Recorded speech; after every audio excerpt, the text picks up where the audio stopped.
Welcome back.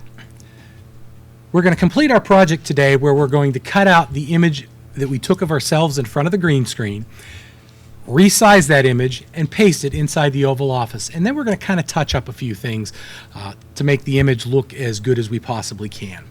At this point in time, you should have the image of the Oval Office opened up, the image of the president that you chose to place in the Oval Office open, and you should also have the image that you took of yourself in front of the green screen. Here's mine. The first thing I'm going to do is I'm going to use the marquee select tool, and I'm just going to cut out around the image so I narrow out all this area here real quickly. And to do that, I'm going to drag the dancing ants around the outside of the image of me, let go, and I'm going to choose image and crop. And what this will do is completely delete everything outside of the box created by the dancing ants. The next thing I'm going to do is I'm going to do some quick color correction to make it easier for my magic wand tool that we're going to explore in just a minute to work. So I'm going to go to Enhance, Auto Smart Fix, and you'll notice it made the green a little bit more consistent. I could have just as easily done tone, color levels, contrast. I chose the Smart Fix, which does almost everything, if at all possible. Go ahead, stop the recording, and do that with your image at this time. So our next step is going to be to copy this image to our actual photo. But we need to adjust size again because we need to make sure that the height here is appropriate to the height in the other image. Now, if you remember from the previous class, Barack Obama in this image was about 3.5 inches tall. So what I'm going to do here is I'm going to make sure I'm about the same height as him. I think he was 6 feet. I'm roughly 6 feet. So I'm going to go to Image, Resize, Image Size, and I can see I'm 72 pixels, but my height is 18 inches. So I'm going to change mine to 3.5 also. It makes it real small, and it'll be ready to cut in place inside the background image. At this point, I would like that image to be magnified. I'm not going to resize it to make it larger. I want to magnify it so I can see the image better. There's several ways you can do this, and you can go to View, Zoom In, and you can do that a whole bunch of times. I would recommend the easier route, which is to use the wheel on your mouse, and you're going to tap the Alt key, and you're going to roll the wheel up until the image fits the screen. You could also roll the wheel down if it was too big. So now is where the magic of Photoshop is going to start. I use the word magic specifically because we're going to use the Magic Wand tool, which is located under the Select area in the top left-hand corner. I'm going to select this tool here. If for some reason the little star is not on top of there, meaning the Magic Wand tool is being selected, you can come down here and select the appropriate one that you want, like Quick Select, Select with a brush. But again, we're using the Magic Wand tool. I'm going to come over here to the green area, and I'm going to tap on it.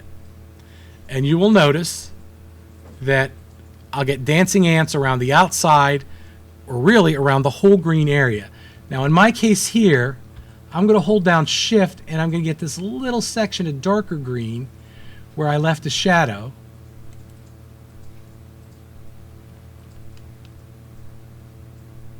And this is why it could be so important to have to zoom in.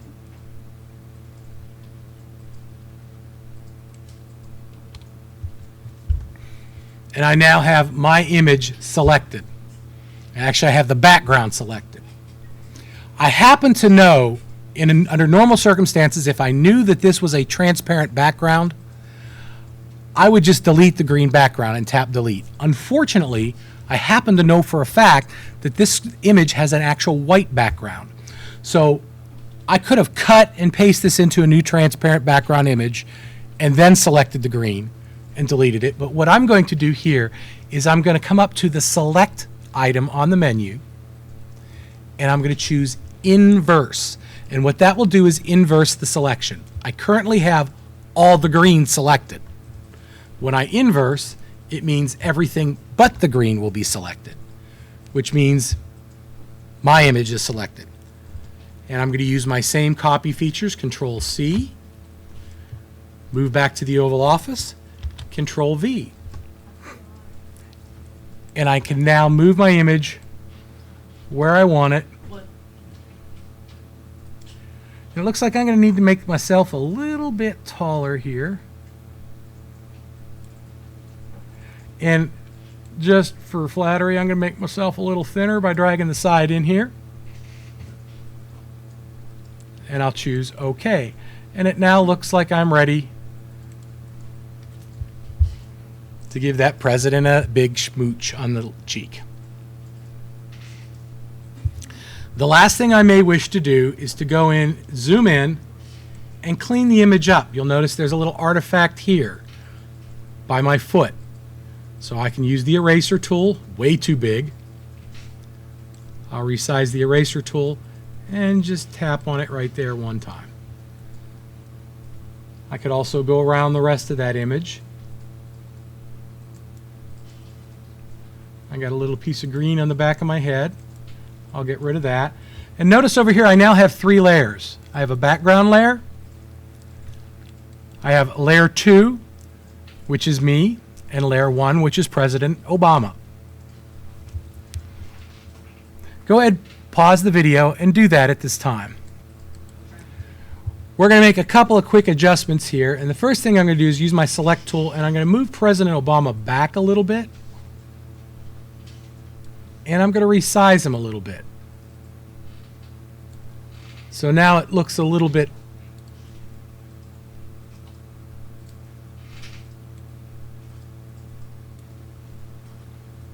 more realistic. I still have too big of a head compared to him. Then I'm going to come over here to my layers, and I'm going to rename my layers. My background layer, I'm going to click on it. My background layer, I'm going to double click on, and I'm going to call it Oval Office. And you'll notice the name changes. I'm going to double click on layer 2, and I'm going to call it Brett Owens. I'm going to click on layer 1, and I'm going to call it President Obama. That way, if I do need to come back in here and edit this at a later date, I know which layer is which layer. It'll help a lot, especially sometimes when you're dealing with 20, 30, 40 layers on an image. That's going to make a huge difference for you. Also, if you want to play with this a little bit, another thing that you might choose to do is say, well, what would happen if I delete or didn't show this layer? So I can hide a specific layer inside the image. I could hide, say, the Oval Office and here, and come through and try to do some cleaning up, like this extra ridged line here. And I'm going to use a select tool. And that's not what I wanted to do.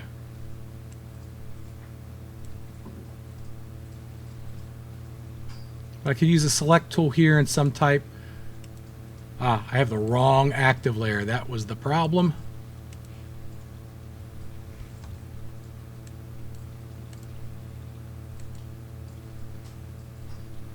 And I can adjust my tolerance here significantly.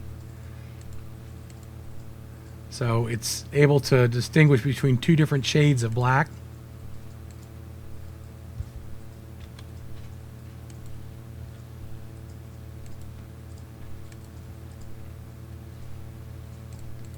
And come down through again with the eraser tool.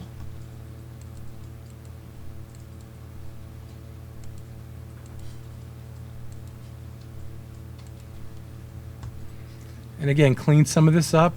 Take a pound or 2 off the person that you're editing.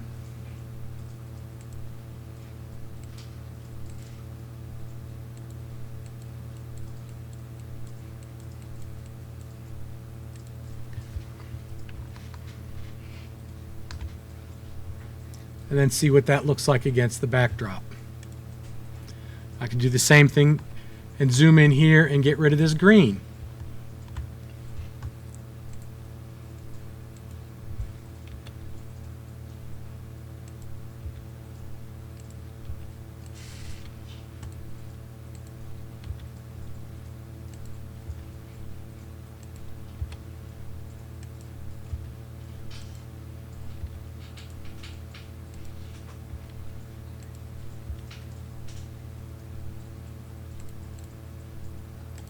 And again, maybe come back and make some adjustments with the eraser tool.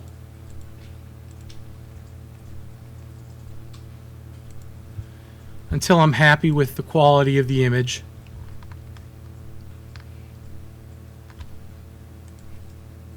There, that looks a little bit more realistic. And finally, once I'm all done, I could select all the layers by clicking on the top one, shift-clicking on the bottom, and I'm going to choose Enhance. Unfortunately, I can't do that individually. I'd have to merge these layers. So I would select them, right-click, choose Merge Layers,